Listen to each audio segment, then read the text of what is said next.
The morning sun filtered through the floor-to-ceiling glass walls of the Sterling Global boardroom, casting long, sharp shadows across the mahogany table that looked more like a battlefield than a place of business.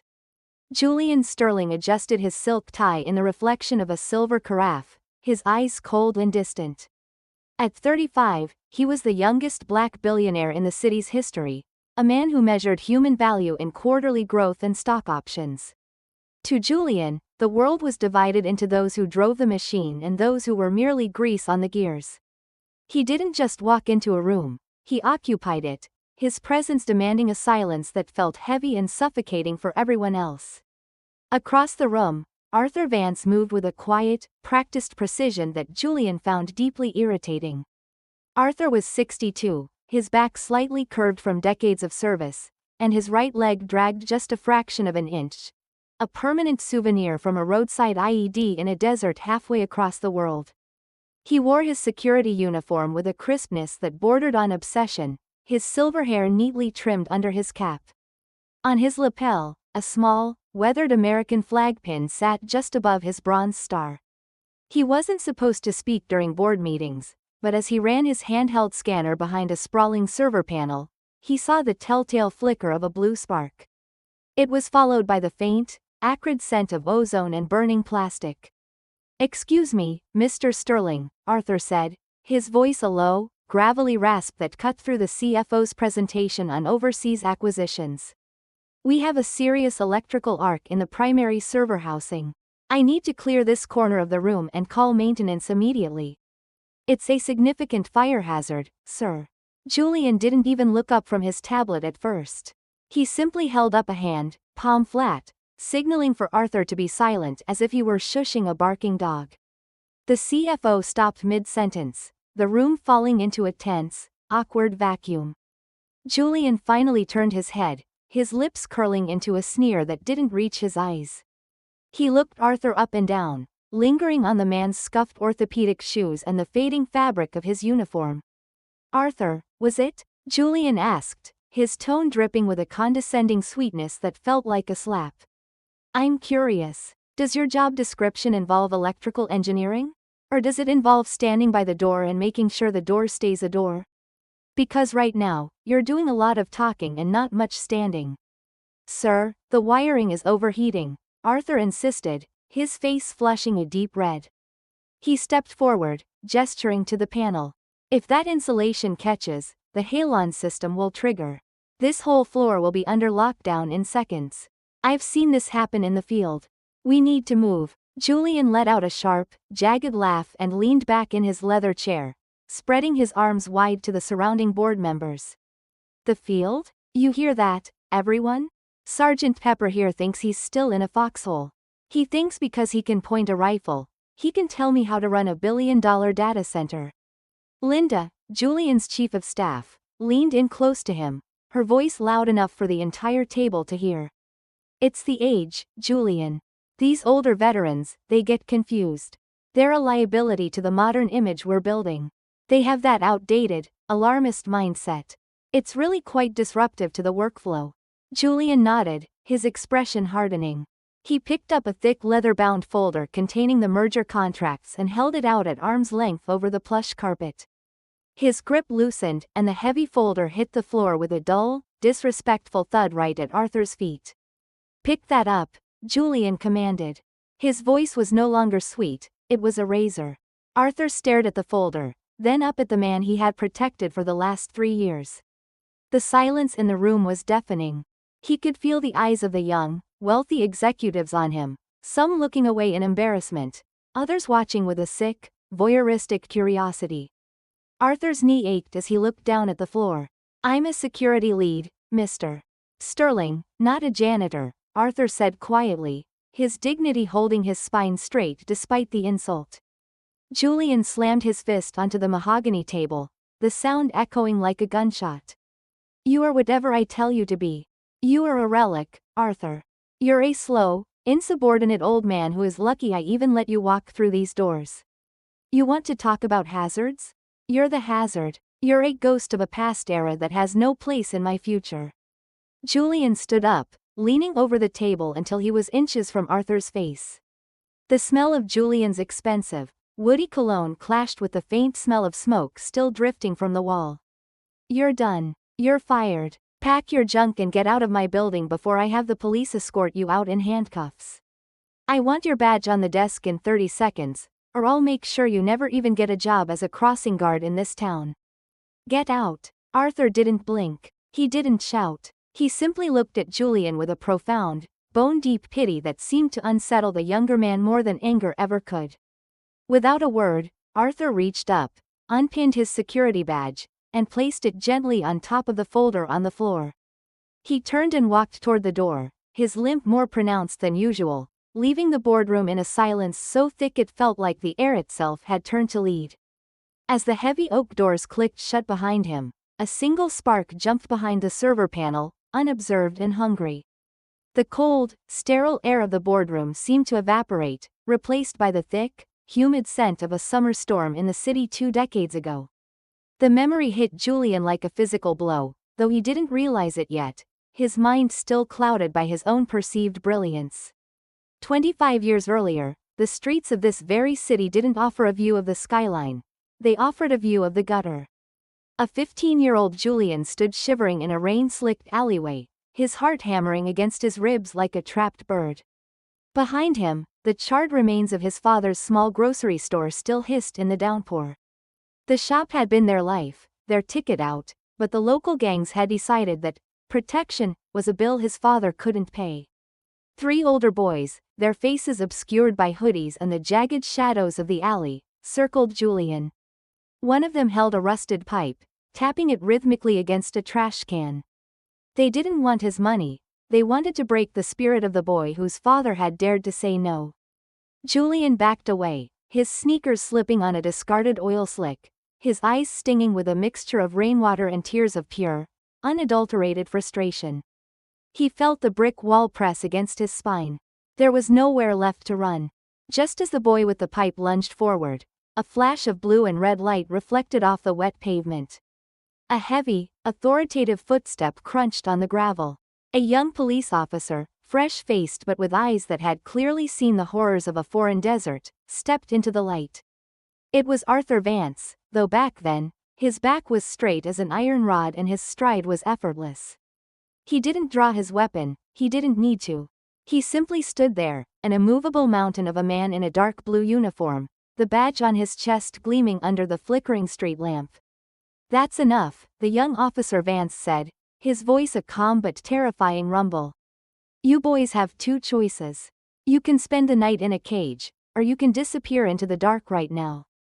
Make it quick. The bullies hesitated, sensing the raw, disciplined power radiating from the man. They chose the dark, scattering like rats into the shadows.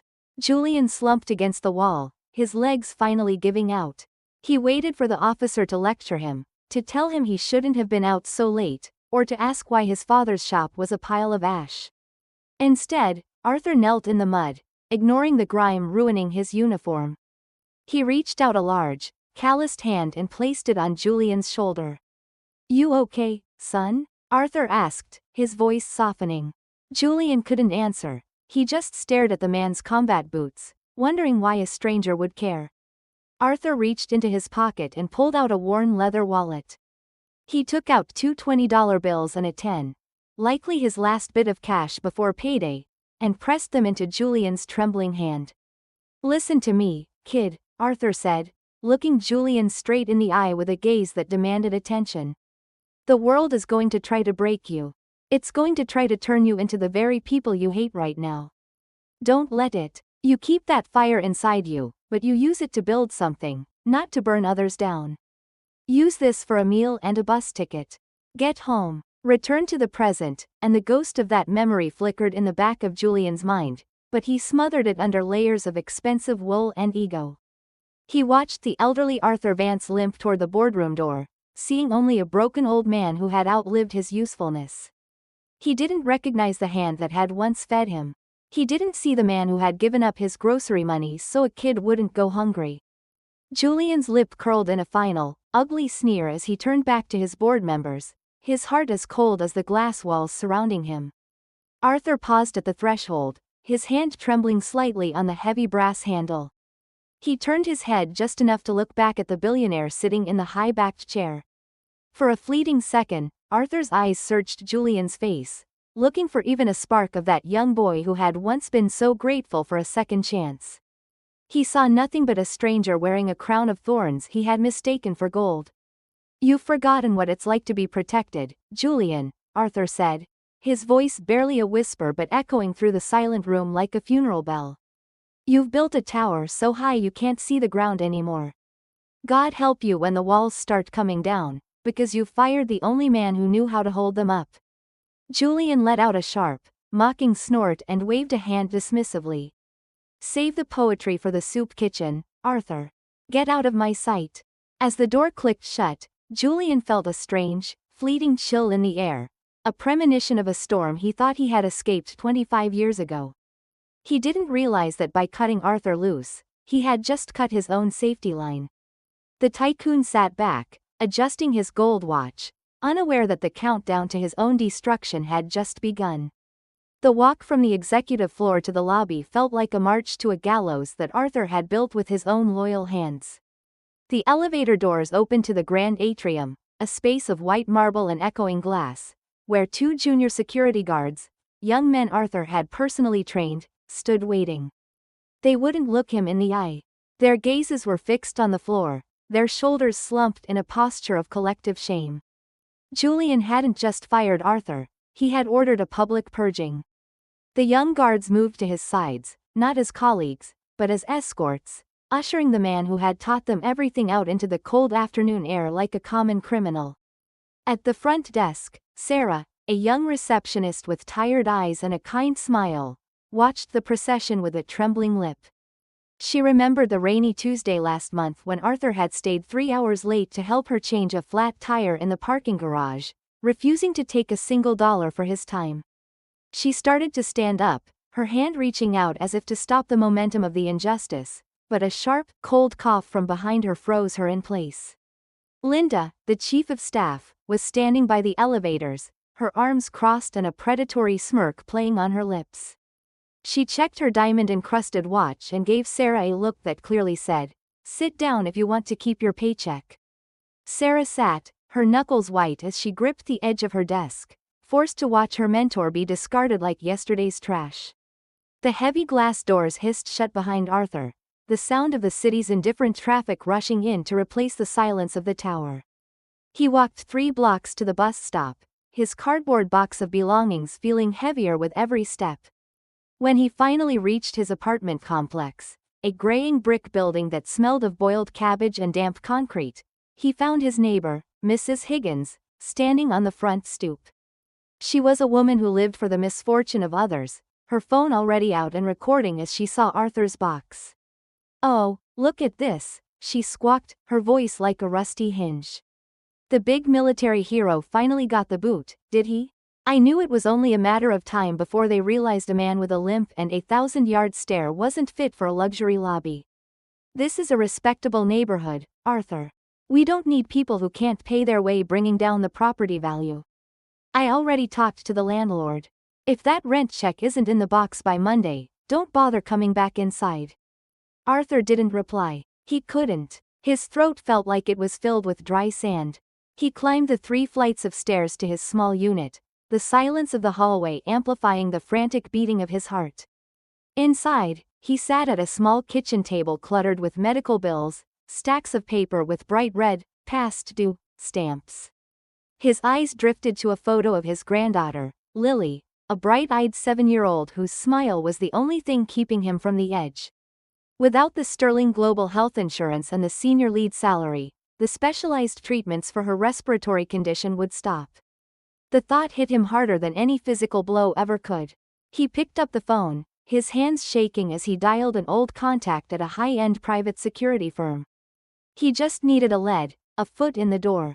"Hey, it's Art Vance," he said, trying to keep his voice steady. "I'm looking for a new placement." There was a long, uncomfortable pause on the other end of the line. "Sorry, Art," the voice came back, sounding hollow and distant. "Word travels fast. We got a memo from Sterling Global's legal team. Something about mental instability and a history of erratic behavior in the field. Julian Sterling himself put the word out. "You're radioactive, man. No one in this city is going to touch you with a 10-foot pole. Good luck." The line went dead. Arthur stared at the receiver, the realization of Julian's cruelty sinking in like a slow-acting poison. Julian wasn't just taking his job, he was taking his future, his reputation, and his ability to care for the child who meant everything to him. He was being erased, systematically and ruthlessly, by the very boy he had once pulled out of the mud. He sat in the fading light of his kitchen, a decorated veteran who had survived wars abroad only to be destroyed by a man in a silk suit at home. The shadows grew long in the apartment, but in the corner of the room, tucked away in an old footlocker, a laptop light flickered. Marcus, the IT head at Sterling, had sent an encrypted message. It was a single file labeled, "Boardroom Maintenance Log, Discarded." Marcus had been the silent witness, the man in the wires who saw the truth Julian tried to bury. Arthur looked at the screen, his eyes narrowing. He realized then that Julian had made one fatal mistake. He had assumed that because Arthur was a servant, he was also a fool. "I'm still a soldier, Julian," Arthur whispered into the empty room, his voice regaining its steel. "And you just declared war on the wrong man." The morning news cycle hit the city like a thunderclap, but for Julian Sterling, it was the sound of his world cracking down the center. He stood in his sprawling penthouse, the floor-to-ceiling windows offering a view of a city that was currently watching his net worth vanish in real time. On the television screen, a frantic news anchor reported a catastrophic data breach at Sterling Global. The stock ticker at the bottom of the screen was a sea of red, plunging 20, 30, then 40%. The Great Tycoon was hemorrhaging money by the second because a critical server cluster had melted down, just as Arthur Vance had predicted. But instead of remorse, a toxic, desperate fury rose in Julian's chest. He didn't see a man he had wronged, he saw a scapegoat he could crush to save himself. Within an hour, Julian was at the podium in a hastily called press conference, the camera flashes reflecting off his sweating brow. He didn't admit to negligence. Instead, he leaned into the microphone with a jagged, predatory smile. "We have identified the source of this glitch," Julian lied, his voice dripping with false conviction. "It was a deliberate act of sabotage by a disgruntled former employee, a security guard with a history of instability who was fired just hours before the crash. We are filing a $50 million lawsuit against Arthur Vance. We will not let a bitter old man destroy the future of this company." Back in his cramped apartment, Arthur sat on a sagging park bench he had moved into his living room for extra seating. He held the legal papers that had been slapped into his hand only minutes ago by a process server who had looked at him with utter disgust. $50 million. It was a number so large it was almost comical, a death sentence written in legalese. Arthur looked at the document, then at the photo of his granddaughter. For a moment, his shoulders slumped, and the weight of the world seemed ready to snap his spirit. Then, he saw the small, digital, ping, on his laptop. Marcus, the silent ally within the walls of Sterling Global, had sent a final, high-risk data packet. It wasn't just the maintenance logs, it was a time-stamped video file from the boardroom's hidden security camera. Arthur clicked play. He watched the high-definition footage of himself pointing at the sparking panel. He heard his own voice warning Julian of the fire hazard. Most importantly, he heard Julian's recorded response. "Pick that up. You are whatever I tell you to be." A slow, cold change came over Arthur. The sadness in his eyes didn't vanish, but it hardened into something sharp and crystalline. He realized that playing by the rules of politeness and service was over. Julian had shifted the game from a disagreement to a war of extinction. Arthur didn't crumble. He didn't call Julian to beg for mercy. Instead, he stood up, his limp seemingly forgotten as he walked to his small desk. He began to organize the logs, the video files, and the years of documented safety violations he had kept in a personal journal, not out of spite, but out of a veteran's habit for detailed reporting. He wasn't a victim anymore. He was a tactician. He realized that Julian's greatest weakness was his own ego, The man was so convinced of his own invincibility that he had forgotten to cover his tracks. Julian thought he was burying a pebble under a mountain of legal fees, but he was actually handing Arthur the shovel. Arthur picked up his phone and made one single call to a name he hadn't spoken in years. A man who owed him a debt from a lifetime ago. A man who happened to be the most feared corporate litigator in the tri-state area. "I don't need a lawyer to defend me," Arthur said into the phone, his voice steady and low, resonating with a command he hadn't used since the desert. "I need a hunter. Julian Sterling thinks he's playing a short game of checkers, but I've been on the board since before he was born. It's time we show him what happens when you try to court-martial a man who already knows where all your bodies are buried." As he hung up, Arthur looked out his window at the distant, shimmering Sterling Tower. He wasn't looking at it with longing or regret. He was looking at it like a target. The false defeat Julian had handed him was actually the ultimate freedom. With nothing left to lose, Arthur Vance was finally the most dangerous man in Julian Sterling's world. The long game had begun, and for the first time in a long time, the old soldier felt exactly where he was supposed to be. The days that followed were a masterclass in calculated silence. Arthur Vance moved through his small, cramped apartment with the quiet focus of a man defusing a bomb.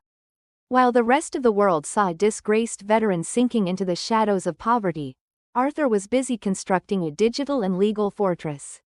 He spent hours in the local public library, the flickering fluorescent lights humming above him as he meticulously cross-referenced his personal security logs with the public filings of Sterling Global. Every time a librarian walked by, they saw only a tired old man squinting at a screen. They didn't see the seasoned tactician documenting 5 years of systemic safety violations, ignored fire codes, and falsified inspection reports that Julian Sterling had signed off on to save a few million in overhead. Meanwhile, 40 stories above the city, Julian was basking in the glow of his perceived victory.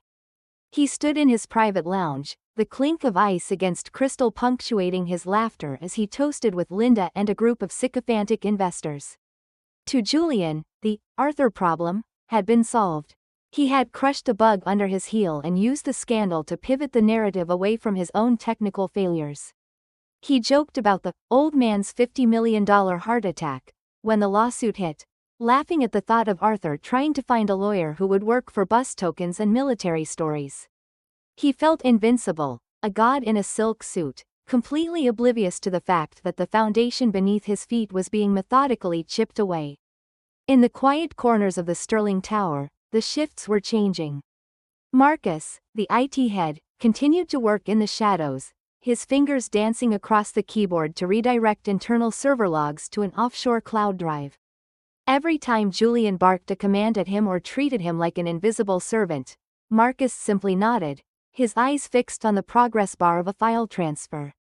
He was the silent bridge between the tycoon's ego and the veteran's justice. He knew that Julian's arrogance was his greatest blind spot. Julian never imagined that the people he looked down upon were the ones who actually kept his empire running. Back at home, Arthur faced a different kind of battle. His granddaughter, Lily, sat at the small kitchen table, her breathing a bit more labored than usual as she colored in a book. She looked up at him with those wide, innocent eyes that could melt the hardest of hearts. "Grandpa, why aren't you going to the big building anymore?" she asked, her voice small. Arthur sat beside her, his large, calloused hand gently stroking her hair. "Grandpa is just finishing one last mission, sweetheart," he whispered, his heart breaking at the thought of the medical bills piling up on the counter. He had spent his life protecting others, and the shame of not being able to protect her from the cold reality of their bank balance was a weight he carried every second. But that weight didn't crush him, it sharpened his resolve. The preparation was grueling and invisible. Arthur met with his pro bono legal team in the back of a dusty veterans' hall, laying out the evidence like a battle map. He wasn't just defending himself against a lawsuit, he was preparing a counter-strike that would dismantle Julian's entire corporate identity. He documented the blacklisting phone calls Julian had made, securing affidavits from former colleagues who were tired of the tycoon's tyranny. Every night, Arthur returned home exhausted, his limp more painful than ever, but his spirit was a white-hot flame. He was the ghost in Julian's machine, a man who had been discarded but refused to be erased. As the date for the grand opening of the new Sterling Tower approached, Julian's arrogance reached a fever pitch. He spent millions on a gala, inviting the elite of the city to witness his crowning achievement. He saw himself as a king preparing for a coronation. He had no idea that the trash he thought he had thrown away was actually the architect of his impending ruin. The trap was set, the evidence was filed, and the silent grind of the old soldier was finally coming to an end. Arthur took his one good suit out of the closet, brushing off the dust with a steady hand. He wasn't a victim, and he wasn't a beggar. He was a man coming to collect a debt that was 25 years overdue.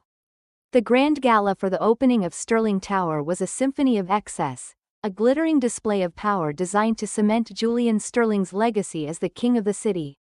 The air in the crystalline ballroom was thick with the scent of expensive lilies and the heavy, musky aroma of $500 an ounce cologne.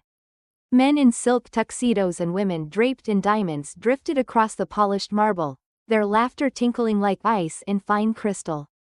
At the center of it all stood Julian, a glass of vintage champagne in one hand, his chest puffed out with a pride that bordered on the divine. He moved through the crowd like a conqueror, accepting the praise of mayors and billionaires as if it were his birthright. The heavy brass doors at the far end of the ballroom swung open, momentarily cutting through the upbeat jazz of the live orchestra. Arthur Vance stepped into the light. He wasn't wearing a tuxedo. He wore his old suit, the charcoal gray one he had bought for his son's funeral years ago. It was clean and pressed, but the fabric was thin at the elbows, and the cut belonged to a different decade. His limp was heavy tonight, the rhythmic tap-drag of his shoes on the marble creating a discordant beat against the music. The room didn't go silent immediately, but a ripple of uneasy whispers followed him. Linda, the chief of staff, spotted him first. She snapped her fingers at a waiter to take her glass, her face contorting into a mask of pure, unadulterated disgust. She marched toward Arthur, her high heels clicking like rapid-fire secondary weapons. "I don't know how you crawled past the gate, Arthur, but this isn't a soup kitchen," she hissed, her voice a sharp, jagged whisper. "You are trespassing, and I swear to God, if you don't turn around right now, I'm calling the precinct to have you thrown in a cell. Do you have any idea how much one of these tickets costs? More than you've made in the last 5 years." Arthur didn't even look at her. He kept his eyes fixed on Julian, who had finally noticed the disturbance. Julian pushed through his circle of admirers, a mocking grin spreading across his face. He signaled for the orchestra to stop, the sudden silence in the room feeling like a vacuum. Julian raised his microphone, his voice amplified and booming through the state-of-the-art speakers. Wait, Linda." Julian laughed, the sound echoing off the high ceilings.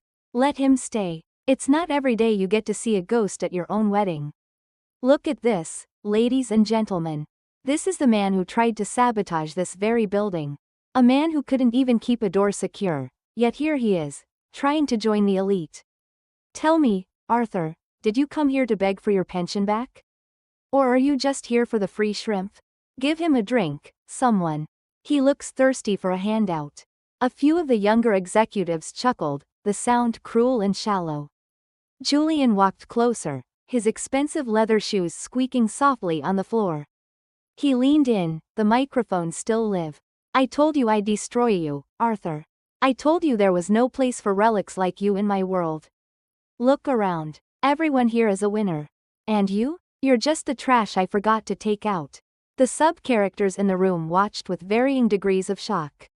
Mrs. Higgins, the Karen neighbor who had been hired as seasonal waitstaff after her own financial troubles, stood by a tray of hors d'oeuvres, her eyes wide as she realized the man she had bullied was standing in the middle of the city's most powerful circle. Marcus, the IT head, stood near the audiovisual booth, his hand hovering over a tablet, his eyes meeting Arthur's for a split second. It was the signal. Arthur stood his ground, his face a mask of calm dignity that seemed to infuriate Julian. He didn't look like a man who had lost his fortune, he looked like a judge waiting to pass sentence. The atmosphere was electric, the tension pulling tight like a piano wire about to snap. Julian raised his glass for a final, mocking toast, his eyes gleaming with the thrill of public humiliation. He was at the absolute peak of his power, convinced that he had won, convinced that the old soldier at his feet was nothing more than a footnote in his biography. "I didn't come for a drink, Julian," Arthur finally said, his voice quiet but carrying through the silent hall with a weight that stopped the hearts of those closest to him. "And I certainly didn't come here to beg. I came here because it's time to settle the books. You think you built this tower, but you've forgotten whose shoulders you're standing on. You think you own this city, but you don't even own the dirt under your own feet." Julian's grin flickered for a fraction of a second, a shadow of doubt crossing his face before his mask of arrogance slammed back into place. "Is that right?" he sneered, leaning in close. "And who's going to stop me, Arthur? You? With what?" Arthur reached into the inner pocket of his worn jacket and pulled out a single, ancient-looking piece of parchment, yellowed at the edges but unmistakable in its legal weight. "The silent partner you've been looking for all these years, Julian?" Arthur said, his voice rising, gaining the steel of a commanding officer. "He's standing right in front of you." The silence that followed Arthur's words was heavy, suffocating, and absolute. Julian's hand, still clutching the champagne glass, began to tremble almost imperceptibly. He looked at the yellowed parchment in Arthur's hand, then at the man he had spent weeks trying to erase from existence. A nervous, jagged laugh escaped Julian's throat, a sound of pure denial. "You've lost it, Arthur. You've finally snapped. You think a piece of scrap paper makes you someone?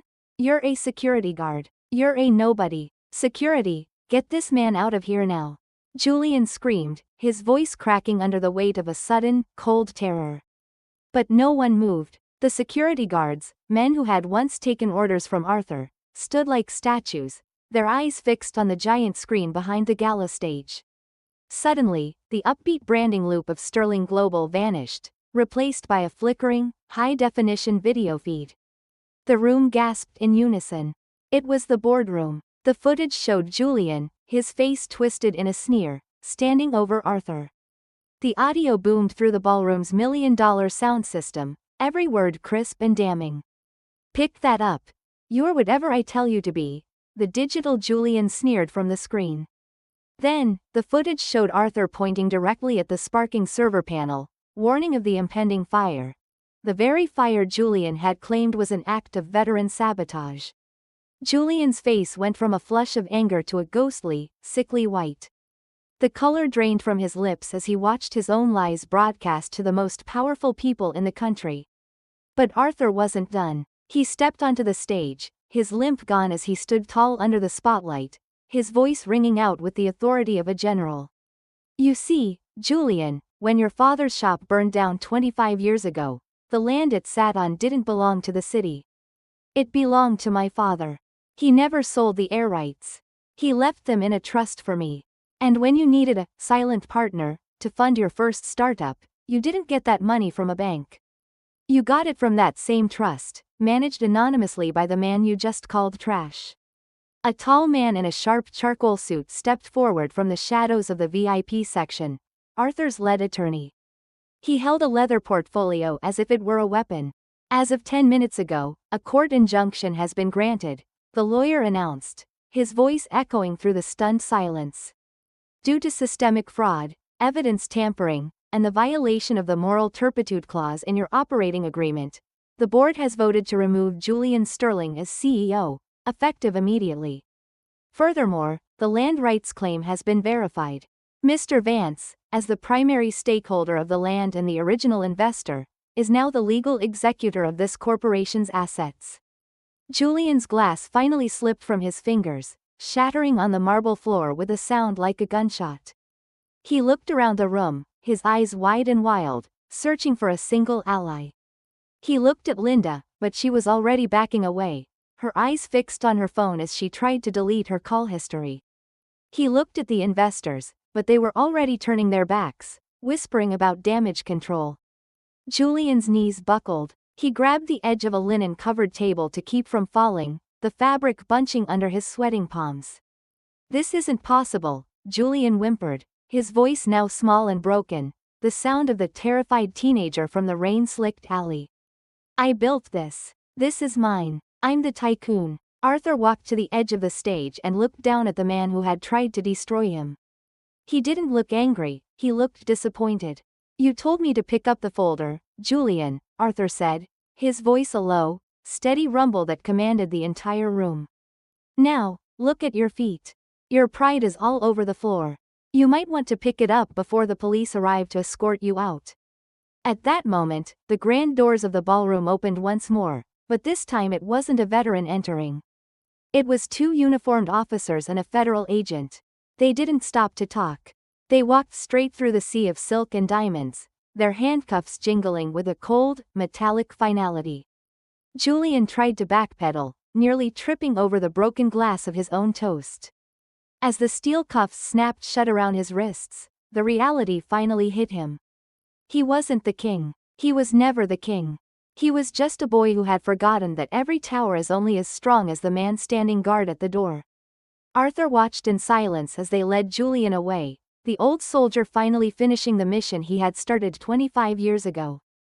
The flash of the police cruiser's sirens faded into the night, leaving the front of Sterling Tower in a heavy, contemplative silence. In the days following the gala, the fall of Julian Sterling was the only story anyone talked about. The news footage of the Black Tycoon being led away in handcuffs, his expensive silk suit crumpled and his face hidden in shame, played on a loop in every coffee shop and airport terminal in the country. Julian's assets were frozen, his reputation shattered, and his inner circle, led by the treacherous Linda, vanished like smoke the moment the first subpoena was served. The man who had once thought himself a god was now just a file number in the county justice system. Arthur Vance sat in the CEO's office one final time, but he wasn't there to take the throne. He sat at the massive mahogany desk, looking at the faded photograph of his father's old grocery store.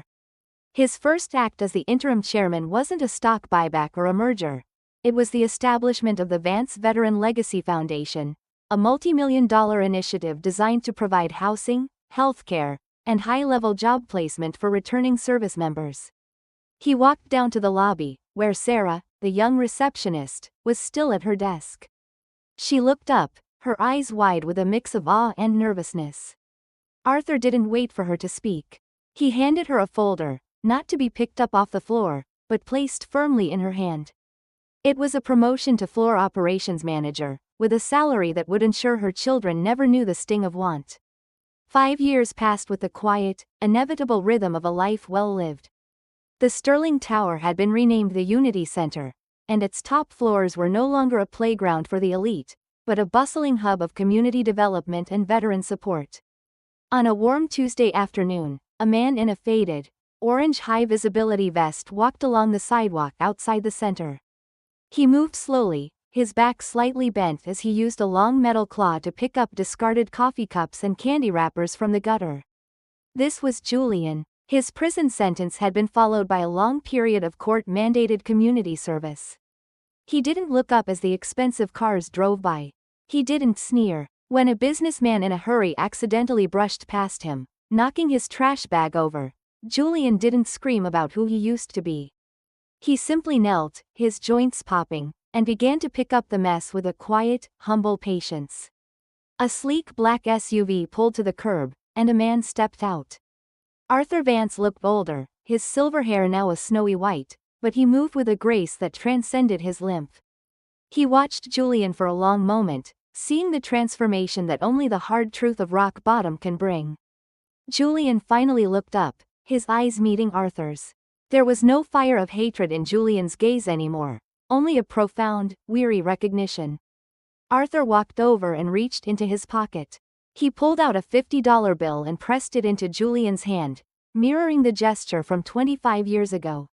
"Don't let the world turn you back into the person you were, Julian," Arthur said, his voice soft but resonant with a strange kind of peace.